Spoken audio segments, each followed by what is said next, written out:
আসসালামু আলাইকুম। আজকে হচ্ছে এমন একটা জিনিস দেখাচ্ছি, কে কে বলতে পারবো এটা কে। এটা হচ্ছে টোফু। এটা হচ্ছে যে আপনার জাপানিজ কোরিয়ান, তারপরে হচ্ছে যে চাইনিজরা এই ধরনের মানে টোফুটা মেনলি খেয়ে থাকে। আর এই টোফুটা মেনলি বানানো হয় হচ্ছে সয়াবিন থেকে। আমি বানাইতে পারি, কিন্তু এটা খুবই হ্যাসল বানানো, যার কারণে বানাই নেই।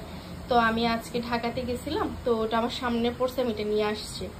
তো আমার মন চাইছে এটা আমি মানে অনেক আগে আমি একবার আনছিলাম। তো আনার পর আমি আসলে হচ্ছে টোফুটা বেশি দিন ফ্রিজে থাকে না, 2-1 দিনের মধ্যে খেয়ে ফেলতে হয়, নাহলে নষ্ট হয়ে যায়। আর পানিতে সবসময় এইভাবে রাখতে হয়।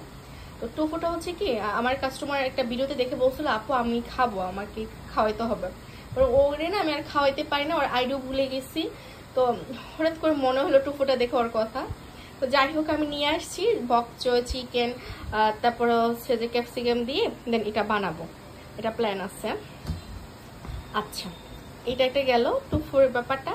আর যদি আপনারা যদি কেউ খেতে চান, কালকের মধ্যে চলে আসেন, টোফুর রেসিপি বানিয়ে দিতে পারবো। আর যদি টোফু হচ্ছে কি 2-3 দিনের বেশি থাকে না, আমি যেহেতু আজকে আনছি ওইটা কালকে আমি কুক করে খেয়ে ফেলবো। আর যদি কালকে আসেন তাহলে আমি আপনাদেরকে দিতে পারবো টোফুর রেসিপি, খাইতে পারবো। মানে যদি কারোর ইচ্ছা থাকে যে আমি টোফু একটু টেস্ট করবো, এই আর কি।